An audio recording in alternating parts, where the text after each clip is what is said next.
Tushar phone ಇತ್ತದ್ನ? ಇಲ್ಲ cool dude, ಅಣ್ಣನ phone ಏನು ಪ್ರಾಬ್ಲಮ್ ಆಗಿದೆಯೋ ಏನೋ, ಪದೇ ಪದೇ ನಾಟ್ ರೀಚಬಲ್ ಬರ್ತಾ ಇದೆ. ಈ AC ಏನು ಕೂಲಿಂಗ್ ಆಗ್ತಾ ಇಲ್ವಾ ಇಲ್ಲಿ? ಇಲ್ಲಿ AC ಸರಿಯಾಗಿದೆ, ನಿನಗೆ ಚಿಂತೆ ಹೆಚ್ಚಾಗಿದೆ. ಇವ್ರು ಯಾಕೆ ಇಷ್ಟೊಂದು ಟೈಮ್ ತಗೋತಿದ್ರಮ್ಮ?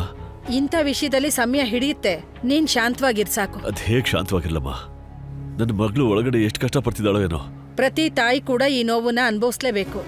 ಯಾವುದೇ ಔಷಧಿ, ಕಷಾಯ ಅಥವಾ ಚಿಕಿತ್ಸೆ ಕೆಲ್ಸಕ್ಕೆ ಬರೋದಿಲ್ಲ. ಅಲ್ಲದೆ ನೀನ್ ಹೀಗೆ ಚಿಂತೆ ಮಾಡೋದ್ರಿಂದ ಖುಷಿ ಬೇಬಿ ನೋವು ಕಮ್ಮಿ ಆಗೋದಿಲ್ಲ. ಆದ್ರೆ ನೀನ್ ಹೀಗೆ ಗಾಬರಿ ಆಗ್ತಿದ್ರೆ ನಿಮ್ಮಮ್ಮನ ಚಿಂತೆ ಜಾಸ್ತಿ ಆಗತ್ ನೋಡು. ನೀನು ದೇವ್ರ ಹೆಸರು ತಗೋತಾ ಸಮಾಧಾನವಾಗಿರು. ಇಂಥ ಸಮಯದಲ್ಲಿ ಎಲ್ಲ ಗಂಡಸಿಗೂ ತನ್ನ ಯೋಗ್ಯತೆ ಅರ್ಥ ಆಗತ್ತಮ್ಮ. ಯಾವ ನೋವಿನ ಬಗ್ಗೆ ಯೋಚಿಸಿದ್ರೇನೆ ಬೆವರು ಬರ್ತಾ ಇದೆಯೋ ಅದೇ ನೋವನ್ನ ಹೆಂಗಸು ತಡ್ಕೋತಾಳೆ, ಅದೇ ನೋವನ್ನ ಜೀವಿಸ್ತಾಳೆ.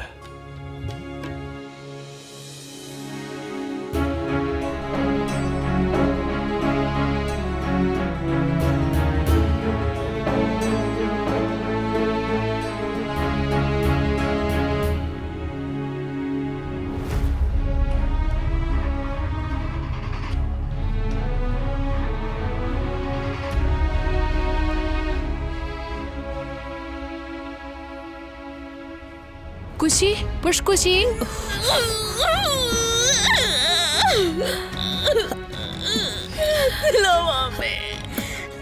ಇನ್ನು ಜೋರಾಗಿ.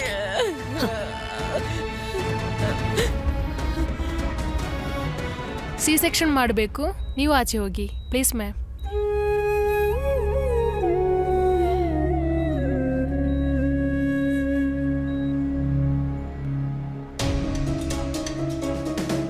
ಏನಾಯ್ತು? ಖುಷಿ ಹುಷಾರಾಗಿದ್ದಾಳ? ಬೇಬಿ ಆಯ್ತಾ? ಇನ್ನೂ ಇಲ್ಲ. ಡಾಕ್ಟರ್ ಹೇಳ್ತಿದ್ರು ಖುಷಿಯ ಬ್ಲಡ್ ಪ್ರೆಷರ್ ಇದ್ದಕ್ಕಿದ್ದ ಹಾಗೆ ತುಂಬ ಜಾಸ್ತಿ ಆಗ್ಬಿಟ್ಟಿದೆ. ಅದಕ್ಕೆ ಜೊತೆಗೆ ಅವಳು ತುಂಬ ಸುಸ್ತಾಗಿದ್ದಾಳೆ. ಹಾಗಾಗಿ ನಾರ್ಮಲ್ ಡೆಲಿವರಿ ಮಾಡೋಕ್ಕೆ ಪ್ರಯತ್ನ ಮಾಡಿದ್ರೆ ಅವಳ ಹಾಗೂ ಮಗು ಜೀವಕ್ಕೆ ಅಪಾಯ ಆಗ್ಬೋದು ಅಂತ. ಅವ್ರ ಪ್ರಕಾರ ಸಿ ಸೆಕ್ಷನ್ ಮಾಡ್ಬೇಕಂತೆ. ಇದೆಲ್ಲ ಅವ್ರ ಆಟ ಅಷ್ಟೇ. ಹಣ ಮಾಡೋದಕ್ಕೆ ನೆಪ ಅದು. ಆಸ್ಪತ್ರೆನ ವ್ಯಾಪಾರ ಕೇಂದ್ರ ಮಾಡ್ಕೊಂಡ್ಬಿಟ್ಟಿದ್ದಾರೆ ಇವರು. ಶಾಂತವಾಗಿರು, ಏನೇನೋ ಮಾತಾಡ್ಬೇಡ. ಮಾತಾಡಕ್ ಮುಂಚೆ ಸ್ವಲ್ಪ ಯೋಚನೆ ಮಾಡಿ ಮಾತಾಡು. ಅತ್ತೆ, ಡಾಕ್ಟರ್ ಹೇಳಿದಾರಲ್ವಾ ಖುಷಿ BP ಹೈ ಇರೋದಕ್ಕೆ ನಾರ್ಮಲ್ ಡೆಲಿವರಿ ಆಗಲ್ಲ ಅಂತ. ಹೌದು, ಶಾಂತವಾಗಿರು. ಹೇಗ್ ಶಾಂತವಾಗಿರೋದು?